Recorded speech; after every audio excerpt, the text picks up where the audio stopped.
Jai Garuda Suparna, Jai Jai Sri Sudarshana. We are here in the U1 campus in Geneva, in the gardens on this very pleasant day. And this tree we see here should be at least about 250 years old, according to the gardeners. Always such a mighty tree. This has amazed me. It has withstood all weathers. It has seen a few hurricanes here in this region. It had withstood storms and whatnot. Whatever the calamities one could throw on it, the tree mightily takes it and stands tall and keep growing. But what would make such a tree fall?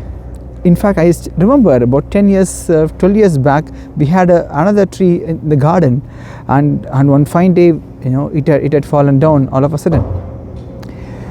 They say there is this particular kind of insect which is gets into the bark of the trees. These wood mites, they enter into the bark, and these insects, they tunnel a hole into the tree and then eats away the nutrition system which is feeding the entire tree, which makes the tree fall down. So what cannot be affected by whatever the calamities which occurs externally is affected by these insects, the tiny little ignorable, inconceivable insects which enters and destroys the tree from inside. When hearing about the story about this, I remembered in our Kalashepam, my Kalashepam Sri APN Swami mentions that our body is also affected by such similar insects. We could be strong, we could be mentally strong, physically strong, and we can withstand all the hurdles that come up to us in life. But when there are insects of our internal kama, krodha, lobha, moha, mada, matsarya, the tendencies of attachment, desire, anger, ego, and all those are the poisonous insects within us, which is kinds of will shatters ourselves and makes us get into the doom.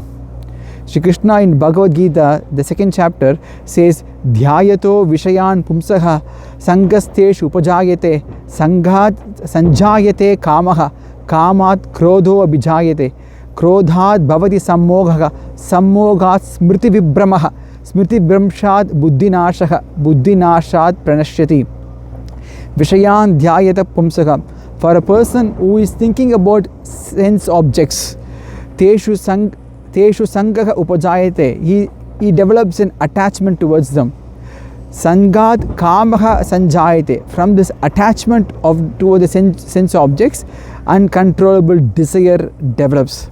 And from that uncontrollable desire, Kamat Krodhaha Abhijayate, from such a desire, anger arises. Krodhat Bhavati Sammogaha. From such anger, the discriminating capacity to determine what is right and what is wrong is lost. When that is lost, sammohat smriti vibhramaha. From such a loss of discriminating capability, the memory of the intellect is lost. Smriti bhramshat buddhinashaka. From that mind or the knowledge is lost. From that lack of intellect, the knowledge is lost. Buddhinashat pranashyati. And with that, one falls into the samsara and is doomed.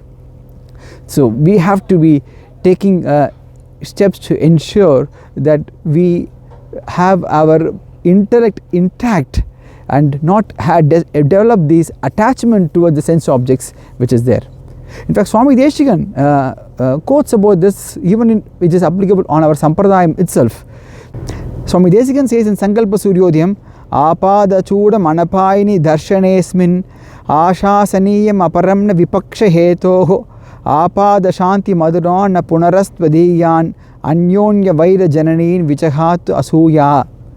Our Sampradaya, the Sri Vaishnava Sampradaya, is very strong, established by Ramanuja. There cannot be no other external factors which affect it.